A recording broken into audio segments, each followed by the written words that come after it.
Good morning students. Jyotika Phule group education में आपका स्वागत है। हमने पिछली क्लास में प्रश्नावली 15.3 के प्रश्न संख्या 6 तक पढ़ लिया था। आज हम उससे आगे के प्रश्नों को हल करेंगे। तो सबसे पहले देखेंगे हम क्वेश्चन संख्या 7। प्रश्न संख्या 7 देखेंगे। सातवां प्रश्न क्या कहा गया है देखेंगे। सातवें प्रश्न में हमसे कहा गया है कि ABM से त्रिज्या 14 सेमी वाले एक वृत्त का चतुर्थांश है। 14 सेमी भुजा वाला त्रिज्या वाला 14 सेमी त्रिज्या वाला एक ABM से क्या है चतुर्थांश ABM से 20 प्रकार से नाम दिया गया है A, ये B, ये M और ये C। इस प्रकार से ABM से हमें चतुर्थांश दिया गया तथा BC को व्यास मानकर BC ये इसको व्यास मानकर एक अर्धवृत्त बनाया गया है इस प्रकार से।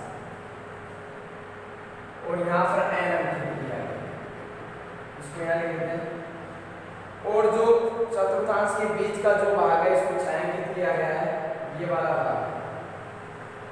और इस छायांकित भाग का हमें क्या याद करना है क्षेत्रफल। इस छायांकित भाग का हमें क्षेत्रफल याद करना है। इसके लिए हम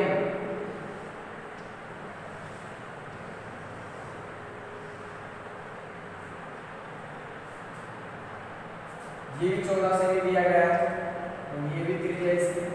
तो सबसे पहले लिखेंगे हम चतुर्थांश की त्रिज्या। तो चतुर्थांश की त्रिज्या में त्रिज्या R बराबर में देखें 14 सेमी। कितनी दी गई है 14 सेमी। हमें इस छायांकित भाग का क्षेत्रफल याद करना है। छायांकित भाग का क्षेत्रफल कैसे याद करेंगे? ये जो भाग बना हुआ है ये एक वृत्तखंड के आकार का बना हुआ है। किसके आकार का बना हुआ है? वृत्तखंड के आकार का बना हुआ है। यदि ये अर्धवृत्त है, इसमें से यदि मैं इसका वृत्तखंड का क्षेत्रफल घटा दूं तो मुझे ये प्राप्त हो जाएगा छायांकित भाग। लेकिन हम अर्धवृत्त का क्षेत्रफल कैसे इस वृत्तखंड का क्षेत्रफल घटाएंगे? तो अर्धवृत्त का क्षेत्रफल याद करने के लिए सबसे पहले अर्धवृत्त की त्रिज्या चाहिए। तो त्रिज्या हमारे पास है नहीं, तो पहले हम त्रिज्या याद करेंगे। त्रिज्या याद करने के लिए पहले इसका क्या याद करना पड़ेगा? व्यास। क्योंकि व्यास त्रिज्या का गुना होता है। त्रिज्या याद करने के लिए व्यास का आधा करेंगे। तो पहले हम व्यास निकालेंगे। तो सबसे पहले समकोण त्रिभुज ABAC, समकोण त्रिभुज में पाइथागोरस में कर्ण स्क्वायर बराबर आधार स्क्वायर प्लस लंब स्क्वायर। कर्ण है BC, आधार कितना है 14 का स्क्वायर, लंब कितना है वो भी 14 का स्क्वायर। BC स्क्वायर बराबर आ जाएगा 14 का स्क्वायर 196, यहाँ भी 14 का स्क्वायर 196। BC स्क्वायर इन दोनों को जोड़ेंगे आ जाएगा 392। आ जाएगा BC स्क्वायर, स्क्वायर उठाएंगे तो यहाँ पर लगा दिया अंडर रूट 392 का वर्गमूल निकालेंगे क्या आ जाएगा 14 अंडर रूट 2। ये BC आ जाएगा। हमें चाहिए अर्धवृत्त की त्रिज्या। यह अर्धवृत्त का व्यास आ गया। तो अर्धवृत्त की त्रिज्या इसलिए क्या होगी? अर्धवृत्त की त्रिज्या व्यास की आधी भी 14 का आधा। ये स्मॉल r से माना तो इसको कैपिटल R से मान लो। 14 का आधा 7 और अंडर रूट 2 ऐसे भी ऐसे।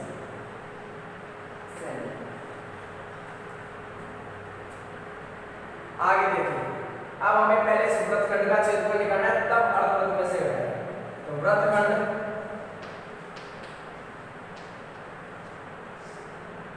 कौन सा है? BMC का क्षेत्रफल। और वृत्तखंड के सूत्र क्या होता है? पाई आर स्क्वायर थीटा बटे 360 माइनस 1/2 आर स्क्वायर साइन। तो पाई का मान 22/7, स्मॉल आर का मान दे क्या देगा हमें? 14। स्क्वायर दो बार लिखेंगे, थीटा और थीटा का मान चतुर्थांश से इसलिए बढ़ेगा कितने डिग्री का? 90 डिग्री का बटे 360 माइनस 1/2 आर का मान वही हमारे पास कितना है? यहाँ से 14 से 14 गुणा 14 गुणा साइन थीटा का मान देगा हमें 0 से 0 9 एकम 9 9 चौक 7 एकम 7 7 दूनी 14 2 एकम 2 2 दूनी 4 2 एकम 2 2 7 14। इसी प्रकार 2 7 14 यहाँ बताइए 22 7 154 माइनस 14 14 7 98 साइन रुपए का मान 1 गुणा में लिख सकते हैं, मिल जाएगा 154 माइनस 98 98 किसको करेंगे 98 बच जाएगा हमारे पास 56 सेंटीमीटर। हमें चाहिए छायांकित भाग का क्षेत्रफल। तो छायांकित भाग का क्षेत्रफल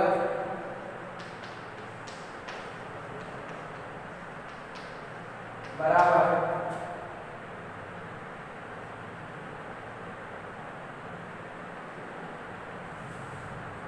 मैंने बताया अर्धवृत्त में से यदि इस वृत्तखंड का क्षेत्रफल घटा दें तो हमारे पास छायांकित भाग का क्षेत्रफल आ जाएगा। हम करेंगे क्या? अर्धवृत्त का क्षेत्रफल, अर्धवृत्त का क्षेत्रफल माइनस वृत्तखंड BMC का क्षेत्रफल। अर्धवृत्त का क्षेत्रफल 1/2 पाई आर स्क्वायर, क्योंकि इसकी त्रिज्या को हमने कैपिटल आर माना है इसलिए कैपिटल आर लिखेंगे, माइनस वृत्तखंड का क्षेत्रफल जो हमने निकाल लिया कितना? 1/2 पाई का मान 22/7 आर का मान यहाँ से 7√2 स्क्वायर कितनी बार लिखेंगे? 2 बार माइनस 6। हल करेंगे, √2 से गुणा करेंगे 2 और 2 से ये कट जाएंगे 2, ये 7 से ये 7 कट जाएगा तो हमारे पास बच जाएगा इधर लिखता हूँ 22 7 154 माइनस 56 और इनको घटाएंगे तो हमारे पास बच जाएगा 98 सेंटीमीटर। अतः छायांकित भाग का क्षेत्रफल, छायांकित भाग का क्षेत्रफल बराबर 98 सेंटीमीटर स्क्वायर। इस प्रकार से हमने प्राप्त कर लिया क्या? छायांकित भाग का क्षेत्रफल। इसी क्रम में अगला सवाल देखेंगे।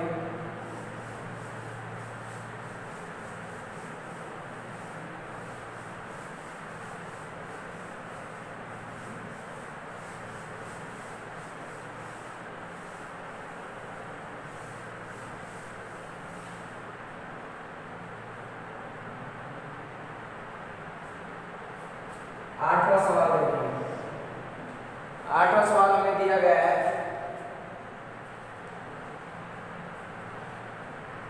इस प्रकार से इसमें भी हमें एक आकृति दी गई है।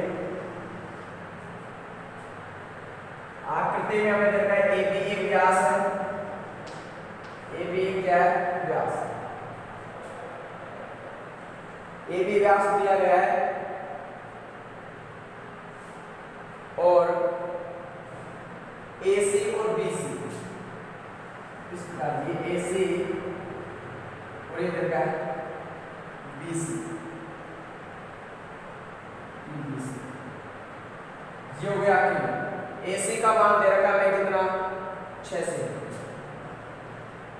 BC का मान दे रखा है 8 से। इस त्रिभुज को छोड़कर बाकी जो भाग बच गया उसको छायांकित किया गया है भाग हमारे पास ये बचा, ये वाला।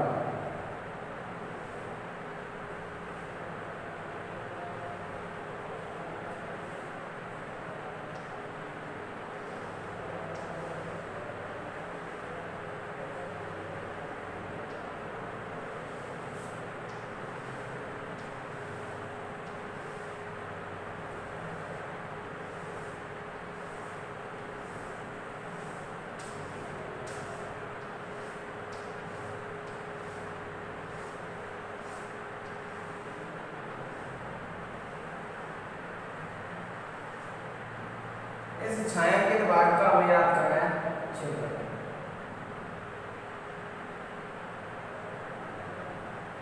तो सबसे पहले छायांकित भाग का क्षेत्रफल याद करने के लिए हमें क्या करना होगा? ये जो वृत्त दे रखा है, वृत्त के क्षेत्रफल में से हमें जो त्रिभुज बन रहा है इसका क्षेत्रफल क्या करना पड़ेगा? घटाना पड़ेगा। ये दे रखा है सम। तो वृत्त का क्षेत्रफल याद करने के लिए हमें चाहिए वृत्त की त्रिज्या। तो सबसे पहले निकालेंगे वृत्त की त्रिज्या। तो समकोण त्रिभुज कौन सा है? ए सी और बी, ए सी और बी।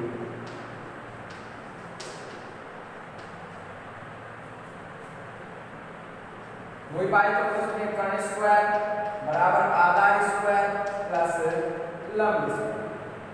कर्ण समकोण के सामने वाली भुजा कर्ण होती है, जो हमें दे रखी है कितनी? AB, जो हमें दे रखी है AB। आधार कोई सा भी आधार मान सकते हैं, कोई सा भी लंब मान सकते हैं। तो आधार हो गया 6, लंब हो गया कितना? 8। एक आधार हो जाएगा, एक लंब हो जाएगा। AB स्क्वायर 6 का स्क्वायर 36, 8 का स्क्वायर 64। दोनों को जोड़ेंगे तो जोड़ने पर आ जाएगा हमारे पास 100। यहाँ से स्क्वायर हटाएंगे और स्क्वायर हटाएंगे तो क्या लगा देंगे? अंडर।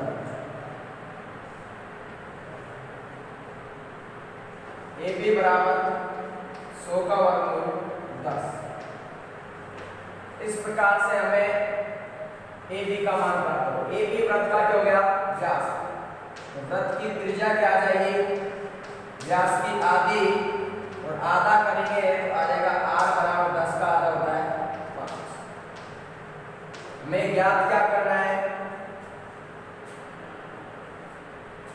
छायांकित भाग का क्षेत्रफल। छायांकित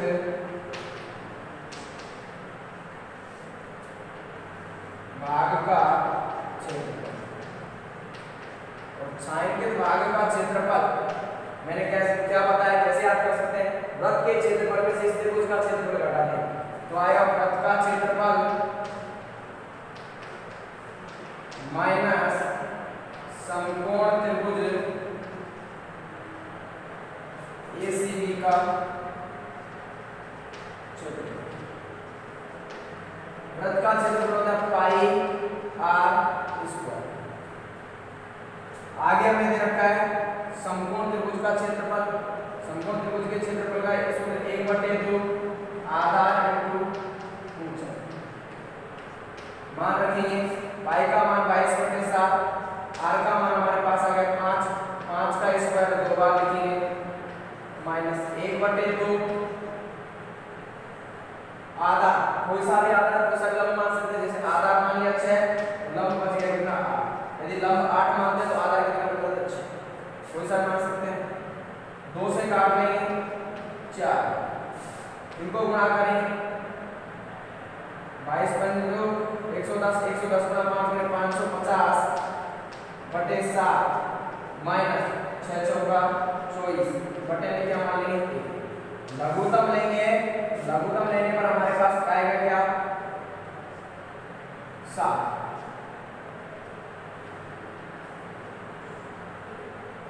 7 का भाग देंगे एक बार 1 को 550 से गुणा करें तो 550 माइनस 1 का भाग 7 में देंगे 7 बार 7 तो 24 से गुणा करेंगे 24 7 168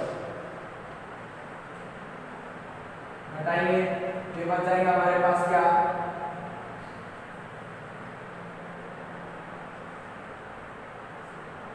10 10 2 बच गए, क्या बच गए 4, 14 में से आ गए 8, 6 गए तो 8 और यहाँ बच गए 4 में से गए 3 बटे 7। 382 में 7 का भाग देंगे और 7 का भाग देने पर हमारे पास क्या आएगा, 7 पंजे 35 बच गया 3 32 हो गया, 7 चौक 28 बच गए 4 बता देंगे 0 लगा दिया पॉइंट, 7 पंजे 35 बच गए 5 50 हो गए 7 7 49 सेंटीमीटर स्क्वायर। अतः छायांकित भाग का क्षेत्रफल क्या आ गया, अतः छायांकित भाग का क्षेत्रफल, छायांकित भाग का क्षेत्रफल हमारे पास आ गया क्या 54.57 सेंटीमीटर स्क्वायर।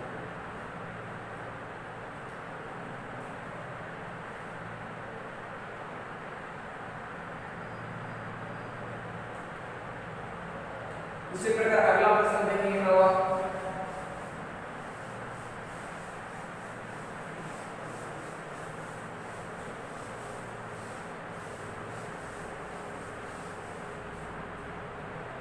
अगला देखेंगे नवा सवाल दे रखा है, छायांकित डिजाइन का क्षेत्रफल याद कीजिए जहां ABCD 10 सेमी भुजा वाला एक वर्ग बनाएंगे,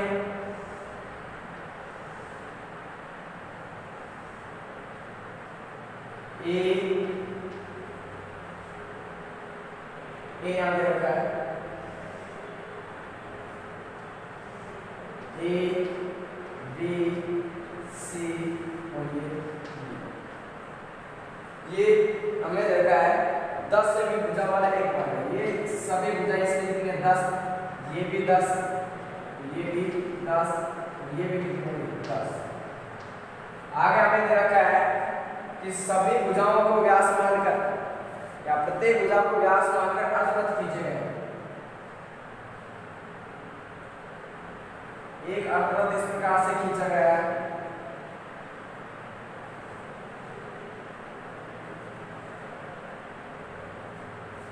अब इसको व्यास मानकर ये अर्धवृत्त इस प्रकार से खींचा गया है।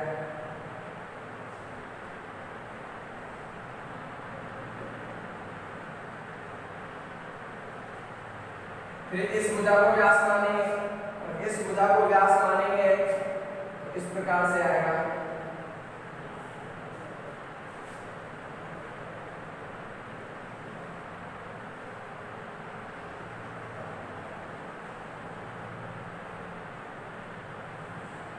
और इस भुजा को व्यास मानेंगे तो इस प्रकार से, और इस प्रकार इसमें एक डिजाइन बन गई और इस डिजाइन को छायांकित कर रखा है और इस छायांकित डिजाइन का क्षेत्रफल याद करना है।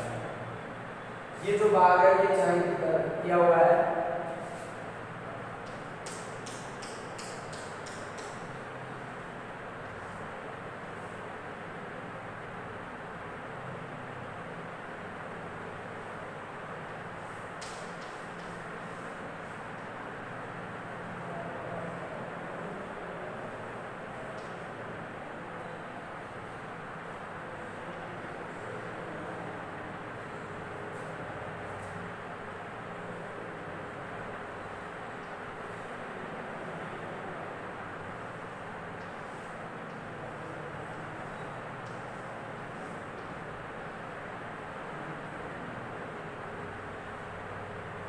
इस छायांकित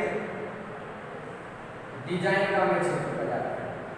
सबसे पहले तो हमें लिखेंगे वर्ग की भुजा, वर्ग की भुजा में रखी कितनी 10 सेमी, कितनी दी हुई है 10 सेमी। आगे देखेंगे प्रत्येक भुजा को व्यास मानकर अर्धवृत्त खींचेंगे, तो प्रत्येक अर्धवृत्त का व्यास कितना है, अर्धवृत्त का व्यास, तो व्यास कितना है 10 सेमी, क्योंकि भुजा को व्यास माना है।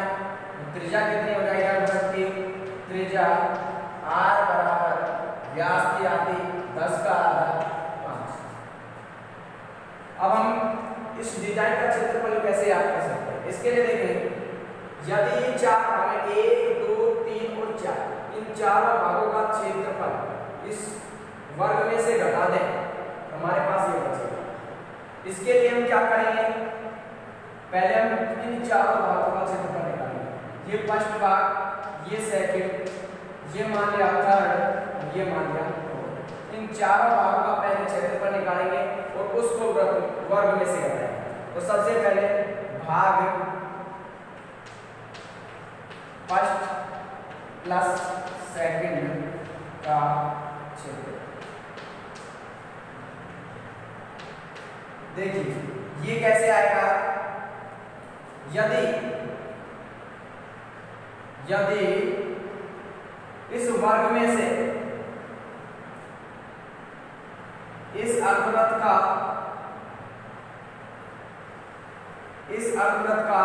और इस अर्धवृत्त का क्षेत्रफल घटा दिया जाए, यदि इस पूरे वर्ग में से ये वाला जो अर्धवृत्त है इन दोनों का क्षेत्रफल घटा दें तो हमारे पास ये भाग और ये भाग बच जाएगा। तो क्या करेंगे, वर्ग का क्षेत्रफल माइनस इसका अर्धवृत्त का क्षेत्रफल,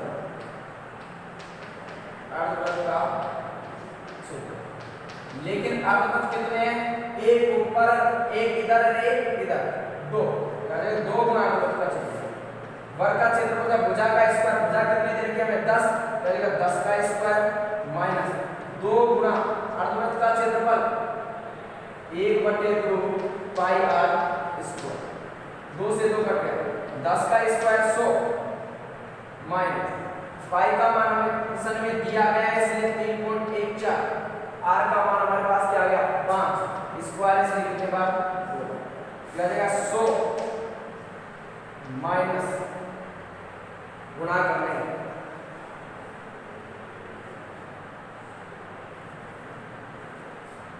25 25 और 25 को इससे गुणा करेंगे, ये आ जाएगा 78.5 सेंटीमीटर, 78.5 आ जाएगा।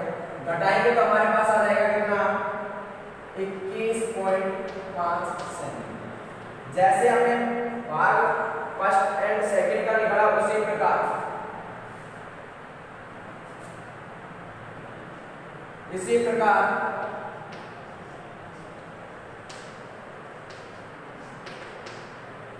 भाग थर्ड प्लस फोर्थ का, जैसे हमने पहले और दूसरे भाग का क्षेत्रफल निकाला है उसी प्रकार तीसरे और चौथे का निकालेंगे। वो हमें भुजा रहेगी, वो हमें अर्धवृत्त की त्रिज्या रहेगी, तो वो का वही आएगा जो पहले आया था 21.5 सेंटीमीटर। हमें याद करना है छायांकित डिजाइन का क्षेत्रफल। छायांकित डिजाइन का क्षेत्रफल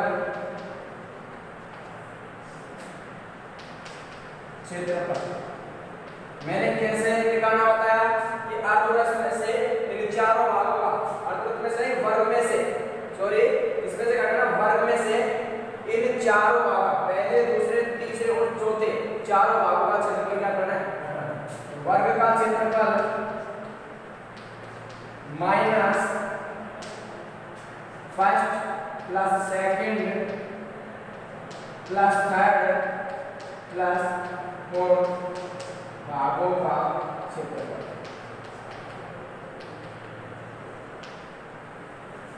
तो वर्ग का तो हो जाएगा भुजा का स्क्वायर, भुजा तरीके प्लस 10 का स्क्वायर। यहाँ रखेंगे पहले फर्स्ट प्लस सेकंड, और फर्स्ट प्लस सेकंड का क्षेत्रफल हमने निकाल दिया 21.5, फिर प्लस थर्ड और फोर्थ का ये आया था 21.5, 10 का स्क्वायर 100, दोनों को जोड़ेंगे तो आ जाएंगे 43 और 21.5 और 21.5 जोड़ेंगे 43, दोनों को 100 में से यदि इसको घटाएंगे क्या आ जाएगा 57 सेंटीमीटर स्क्वायर। अतः छायांकित डिजाइन का क्षेत्रफल, छायांकित डिजाइन का क्षेत्रफल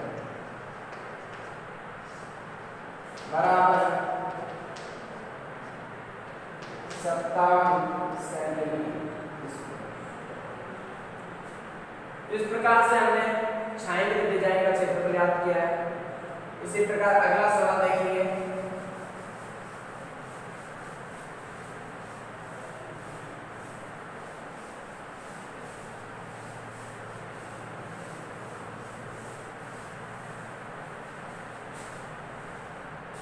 अगला सवाल देखेंगे 10वां। 10वें सवाल में भी हमें आकृति दी हुई है। एक अर्धवृत्त दिया गया है और अर्धवृत्त के अंदर एक वृत्त दिया गया है, अंतर्वृत्त।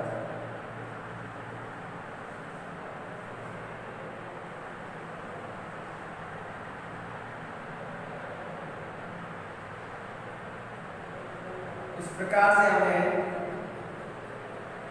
एक अर्धवृत्त दिया गया है।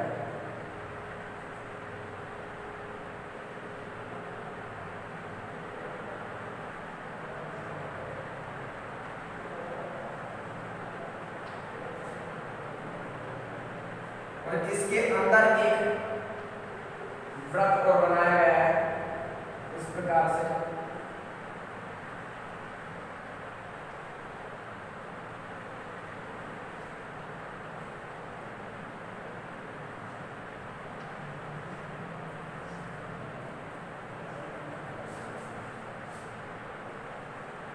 यहां से यहां तक का मान रहेगा 7 सेंटीमीटर।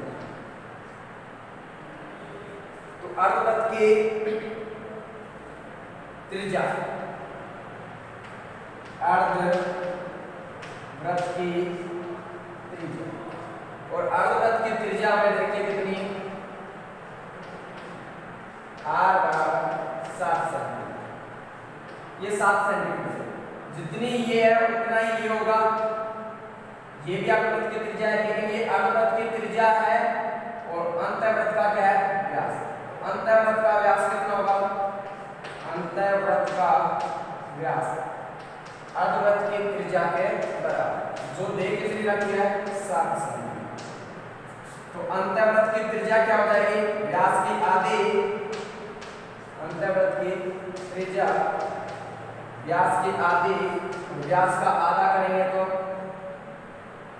7 का आधा करेंगे तो 7 होते। हमें क्या चाहिए, अंतःवृत्त का क्षेत्रफल। अंतःवृत्त का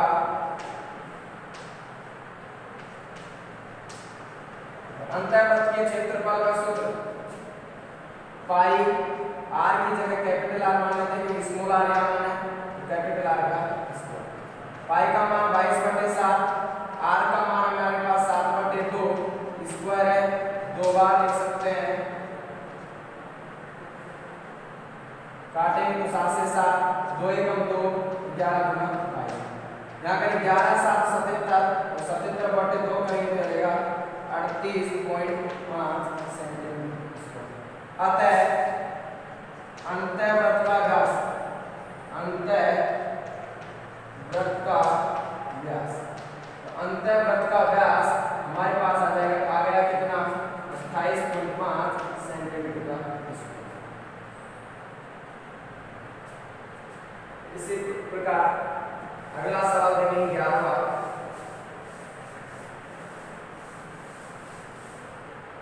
11वां सवाल हमें क्या दिया गया है,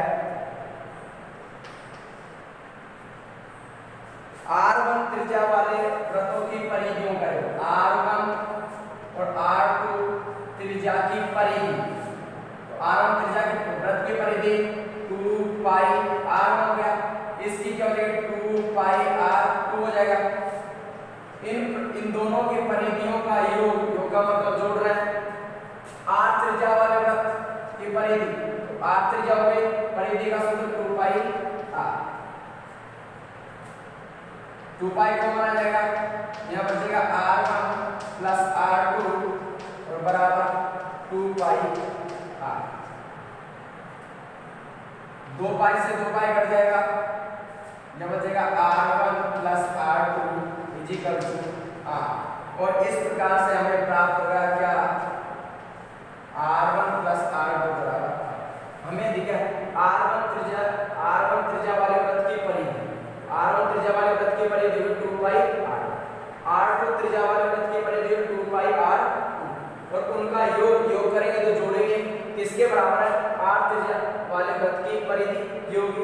यहाँ से 2 पाई को माना जाएगा तो यह बच जाएगा r1 और यह बच जाएगा r2। यहाँ से कैसे 2 पाई से 2 पाई कट गया, यह बच गया r1 प्लस r2 और इज इक्वल टू क्या बच गया r। इस प्रकार से हमने मान प्राप्त कर लिया क्या, r1 plus r2 is equal to r।